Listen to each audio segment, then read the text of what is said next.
Hey, Daily Bible Time, Dominic Steele, Monday morning, and it's good to have you with us. We've been thinking about freedom and love and things you may have the freedom to do, but for the sake of love, you wouldn't do. And I'm just going to explore the issues on gambling for a moment or two. I think myself, I've played poker machines perhaps half a dozen times in my life, but not since 1984. I haven't bought a lottery ticket since 1990. I don't even take part in charity fundraising lotteries. I've never played lotto or poker. But as I've been thinking about the passage 1 Corinthians 8, what about gambling when there's no money at stake? See, I think when there's no money at stake, it's a matter of knowledge and freedom and love. And love leads me to take the position that I do.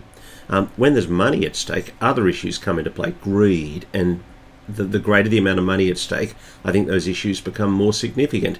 But when there's no money, let me just do the principles behind gambling. The goal of gambling, all gambling, is that I end up with your money, your possessions. And the whole thrust of the Bible is to teach me not to be greedy at your expense, but to love you, to love the other person. The whole thrust of the gambling industry, in contrast, is to teach me to take from you. Jeremiah 17:9, the heart is deceitful above all things, desperately wicked, who can know it? I mean, there are people who say that they can look at pornography for the art, but I don't think they understand their own hearts. There are people who say they can gamble for money without being greedy, but I don't think they understand their own hearts. The moment money's involved, it's me coveting what you have. It's me getting at your expense. Now, the money belongs to someone else. It's easy to forget if there's a pile of money in the middle of the table or in the bookmaker's bag, but it is somebody else's property, and I should not covet somebody else's property. I shouldn't covet what's yours. I shouldn't pursue somebody else's wife.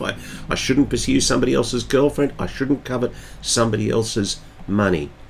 Thirdly, the loser is often the less fortunate and the vulnerable. It is true that many of those who lose in gambling are those who are least able to cope with that loss.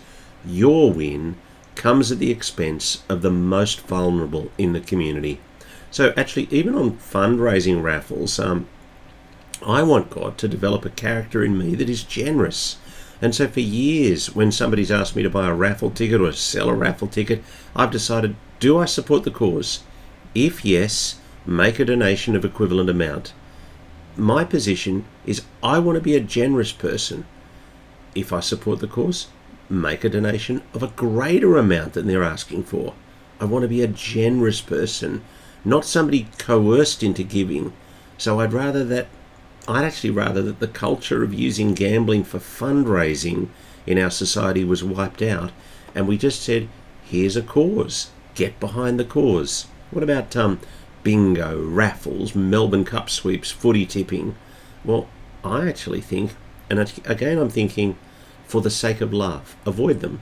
And people have asked me, I've said, look, I'm so philosophically deeply opposed to gambling at the main industrial level that it would be hypocrisy to participate even at this level.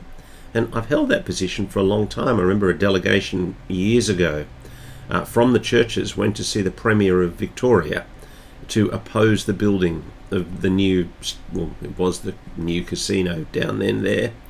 And the Premier pointed out that the churches of Victoria were full of raffles and bingo, and he accused them of hypocrisy. And I think the Premier of Victoria at the time was right.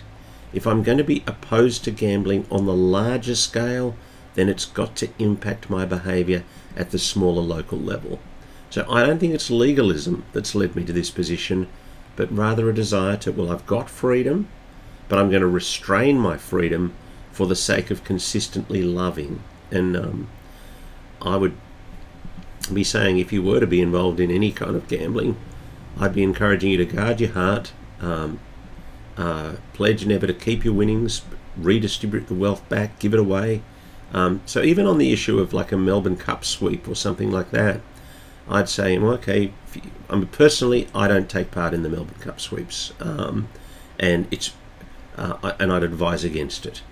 But if you were thinking that was too, and you won the Melbourne Cup sweep, well, buy the office a new coffee machine with the money, or take your colleagues out to lunch or something like that, but not using their money to feather your nest, so that you're trying to establish a culture of not taking from others. Try to establish a culture, if you have a Melbourne Cup sweep, where the winner of the Melbourne Cup sweep gets to decide what present to buy for everyone else in the office, kind of culture.